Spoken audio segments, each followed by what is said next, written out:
Welcome or welcome back to my channel. This is episode number 40 of What's New with Human Design, your weekly human design transit report, where we follow the journey of the sun and the earth around the human design mandala. And today, September 27th, the earth is going to move into the gate 17 and the sun is going to move into the gate 18. You can see the image for today right here. Both the gate 18 and the gate 17 are in the logic circuit, as it's called in traditional human design, or the pattern circuit, as it's been renamed in quantum human design. So the logic circuit or the pattern circuit starts in the left brain and it crosses over and goes through the right hand side of the body, comes up through the central channel and then expresses through the throat. So the 17 is on the Ajna Center. So the Ajna Center in human design is quite different than in the chakra system.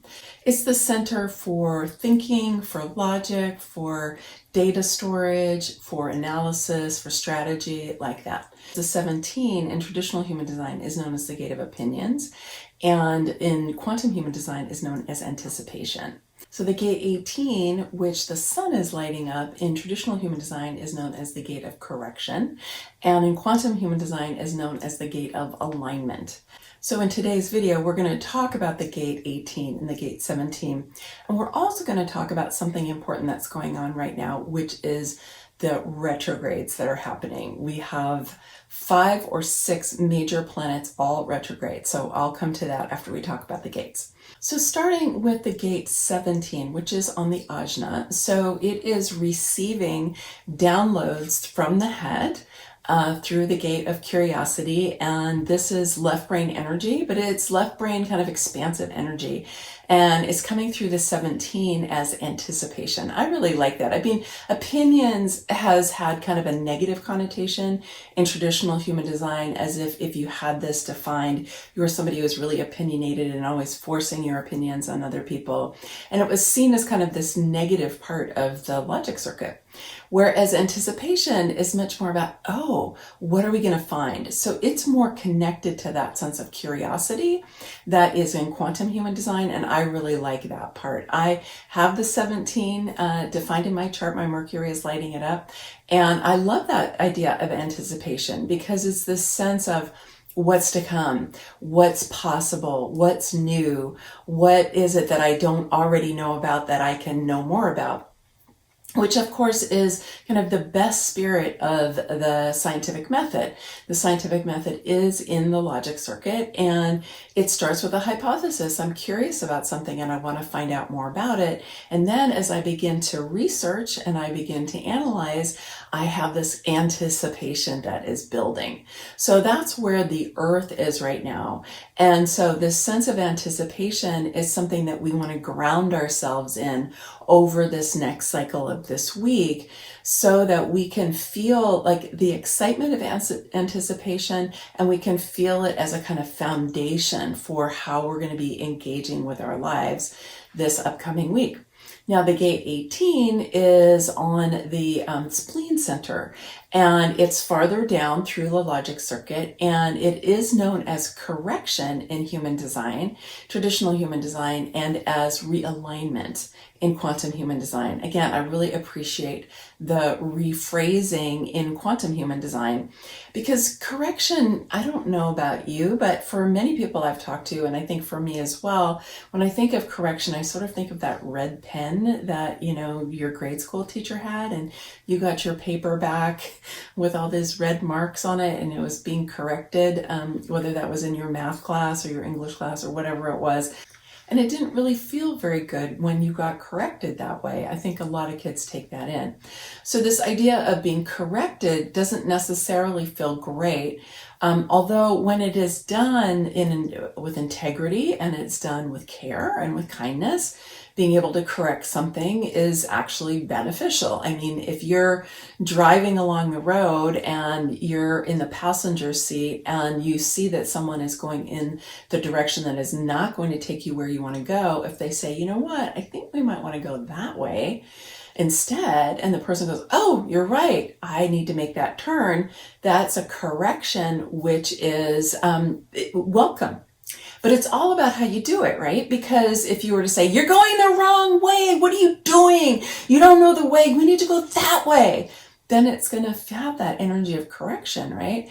That correction, that judgment, that kind of beating up on you. So that is the lower expression of this gate, is that sense of putting somebody back in line or putting something back in line. So that realignment makes more sense and kind of feels better because it's like, oh, something's just out of alignment. It's kind of like when you go to your chiropractor and, you've got something out of alignment in your back and your chiropractor's, that's all right, we're going to go ahead and get you aligned again. And you get your adjustment and you're like, oh, that feels so much better because now I'm aligned.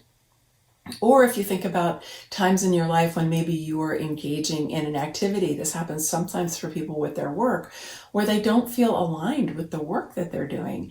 And then they make a change, whether it's inside of the work that they're already doing or whether they change to do some other kind of work. And then they go, oh, I feel so much more aligned with my heart, with my sense of who I really am, with what I care about in the world, with my values. And so when you get aligned in that way, it feels really good. One of my very best friends has this gate lit up in her chart, and she loves her spreadsheets. It really cracks me up because I'll talk to her sometimes after she's done her spreadsheet. She's filled it in and corrected it for the month. And she's just like so happy because her budgets are all done and everything's in alignment and she knows exactly what's happening. And she's just like, oh, it feels so good. And I'm like, wow, that really excites you, doesn't it? She goes, it does. It really feels good. Now, personally, I don't have any of that. Not when it comes to spreadsheets. I mean, I'm happy when things line up. I'm happy when my accounting works out, but I don't get a charge from it. But it's interesting because the 18 leads to the 58, which is the gate of joy. And it's the joy of alignment. And so that's what she gets to experience is when she fulfills her responsibilities of the 18, right? Which is to make sure everything's in alignment, do the corrections that are necessary in order to get there. She experiences this joy of alignment and this joy of the pattern working, right? Everything being in its right place. It's kind of orderliness. And so it can be very, very useful as long as we're not adding a lot of judgment on top of it and making something bad and wrong if it's gone out of alignment or if it needs some correcting. I have heard people say about airplanes and also about spaceships that they are actually never on course. They are constantly course correcting the entire time. If they're ever on course, it's only momentarily because they're constantly course correcting.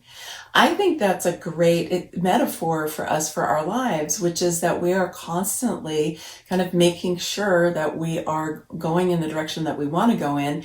And yet it's not a linear process. It's not like we're going to go from point A to point B in a straight line. It's not how life is. Life is much more variable than that. And so the idea that we're constantly course correcting and we're always kind of swinging around this course that we think that we're on makes a lot of sense to me. And so when we can hold the 18 as the energy that enables us to be able to discern, are we on course? And if not, how do we get back on course, right? How do we get back on track when we've fallen off? That is very, very beneficial in our lives. Now, the 18 is on the Spleen Center, and the Spleen Center is the center for instinct and intuition, the immune system, and timing. And all of the gates on the spleen are known as fear gates.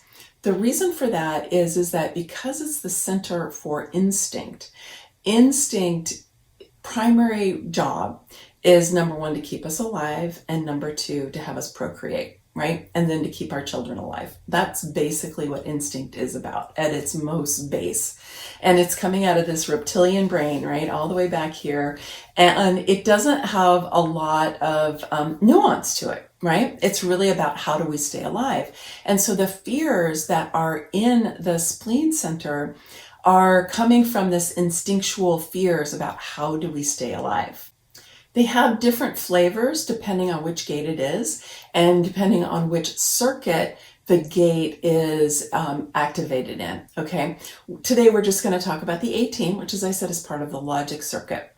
And so what happens here is the fear of not getting it right, which makes sense, right? If it's about correction and alignment, the fear is that I'm not going to know how to correct it. I'm not going to know how to get into alignment. And this can lead to perfectionism, which is kind of the downside of the 18.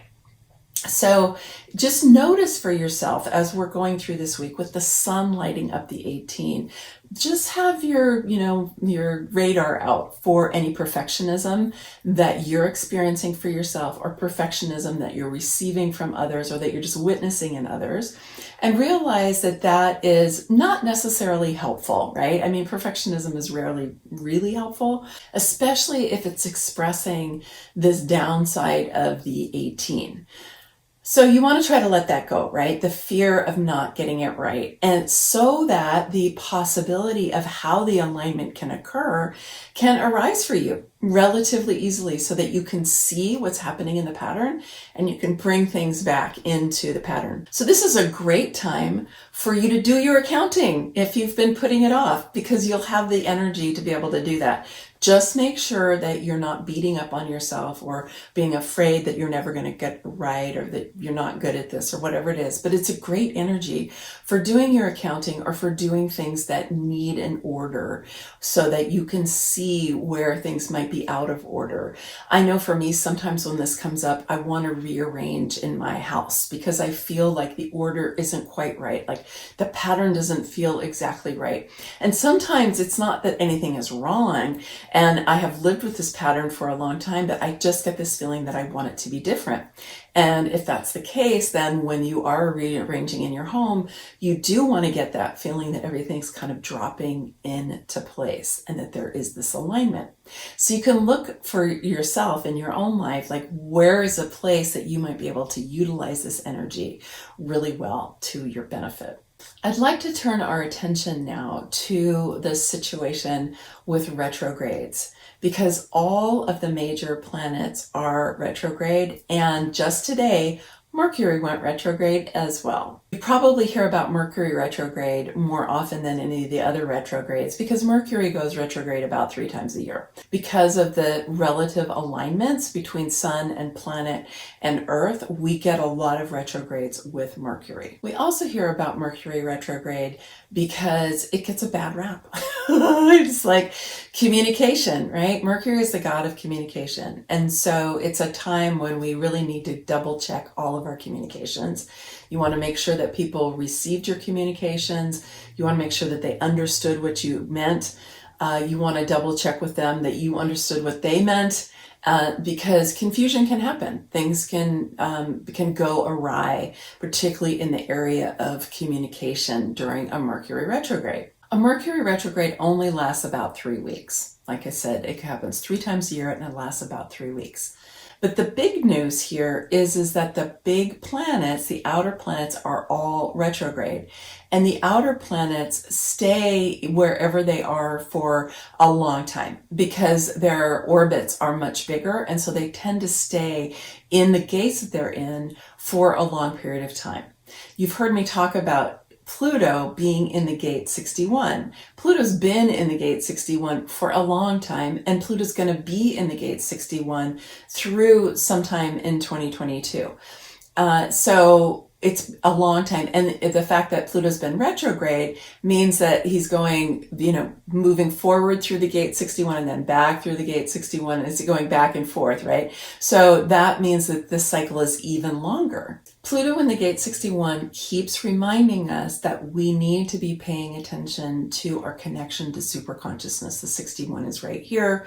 It's on the head, and it is plugged directly into superconsciousness, to the flow of life, to the creative intelligence of the universe. And it is through the 61 that we receive inspirations, insights, new ideas, complete downloads. And so Pluto is reminding us over and over and over again to be paying attention. And the fact that it is retrograde is telling us to go back and to be looking at how have we been relating to our intuition in the past. Okay, let me talk a little bit more about retrograde cycles in general.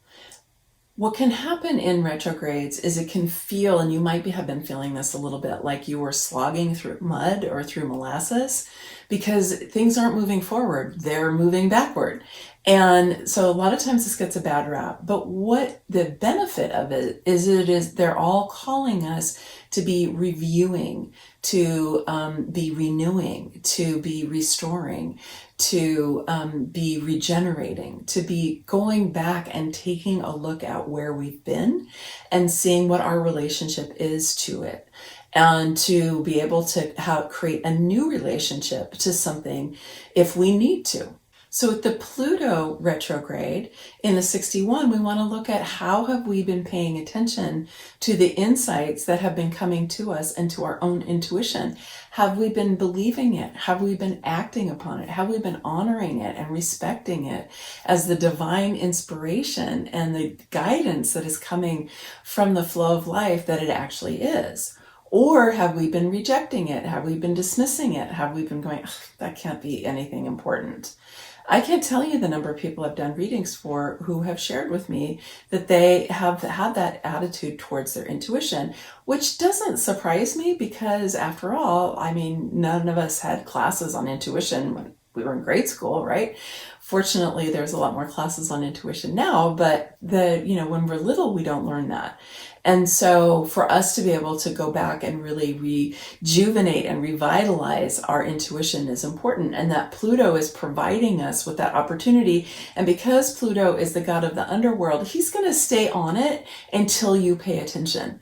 And so if you're not paying attention, you might get a little bit of dragging down until you do pay attention. So why not pay attention sooner? Now with the Mercury retrograde, this is a time when you can go back and look at your communications. How have your communications been? Is there anything that needs to be, renovated? Do you need to review conversations that you've had or things that you've written? Do you need to revitalize any communications that maybe have gone awry in the past? Do you need to renew a communication with somebody where something fell off or maybe you forgot about it? Do you need to restore a communication pathway that perhaps hasn't been as connected and as effective as you would like it to be? Retrograde cycles can be very, very beneficial for this type of thing. Jupiter is lighting up the gate 49, which is on the emotional solar plexus, and it is known as the gate of revolution, both in human design, quantum human design, and traditional human. It is an emotional energy because it is on the emotional solar plexus. It does have to do with partnership and intimacy and relationships. But it has to do with our ability to really revolutionize our relationships. That includes our relationship with ourself, our intimacy with ourself.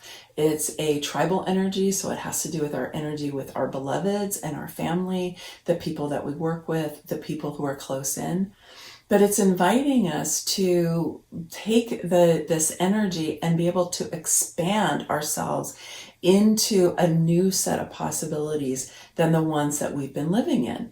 And so Jupiter, which is all about expansion, right, is helping that along, helping us to be like, wow, how can we live in a greater state of possibility? What can we bring this revolutionary energy to in terms of our tribal relationships that will help raise the frequency for everyone? Saturn, who is the great teacher, is lighting up the gate 41, which is on the root center. And this is the energy for, in quantum human design, it's imagination. In traditional human design, it's called fantasy. I like imagination better because, fantasy makes it sound like it's not real or something like that. Whereas our imagination is one of the greatest faculties that we have. It's one of our greatest intelligences.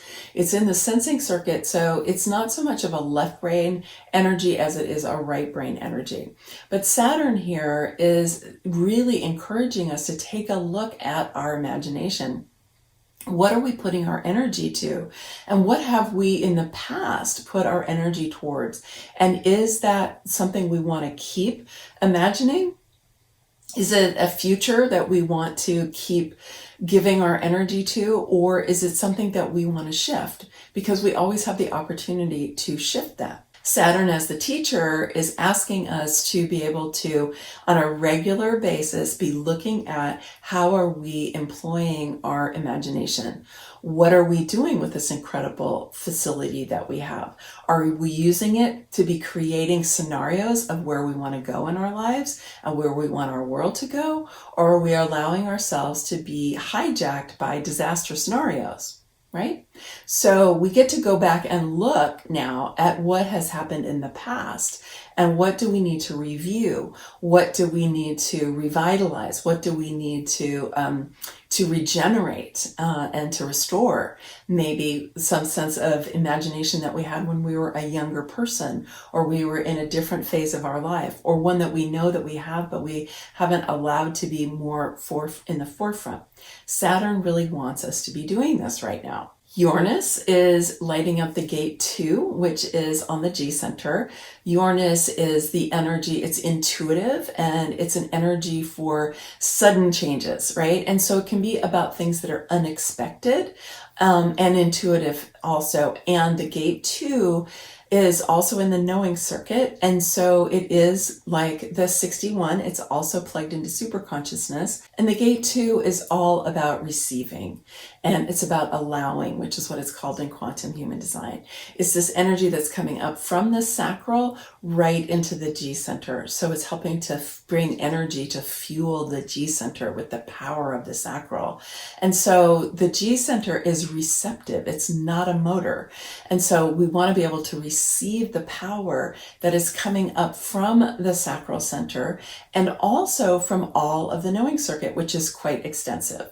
So you want to be able to be looking for maybe some unexpected things that you can receive, some unexpected things that you can allow into your life to open up the sense of possibility that more and more of what you are desiring can actually be coming into your life, maybe in a way that's very intuitive and unexpected. And finally, Neptune in the gate 22, which is the gate of surrender. It's also on the emotional solar plexus, so it's an emotional energy. And it is really asking us, again, it is in the knowing circuit. We have quite a bit of the knowing circuit going on.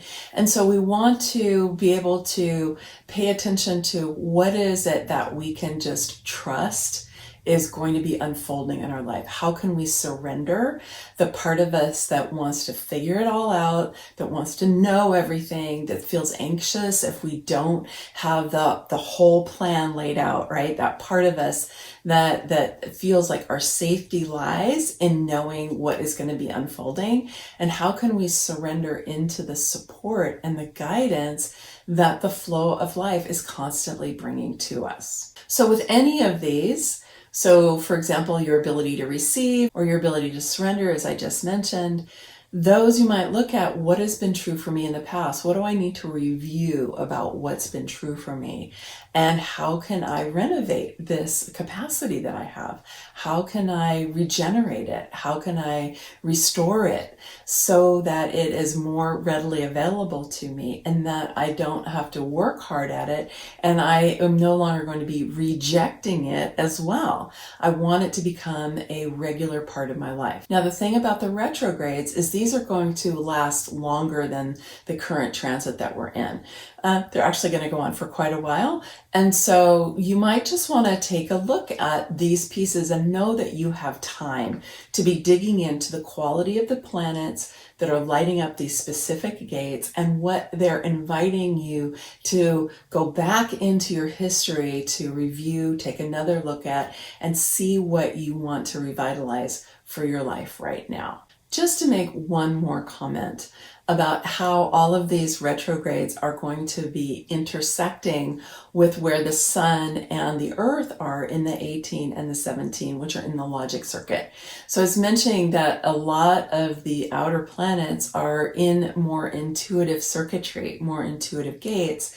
And whereas these other two right now are in the logic circuit.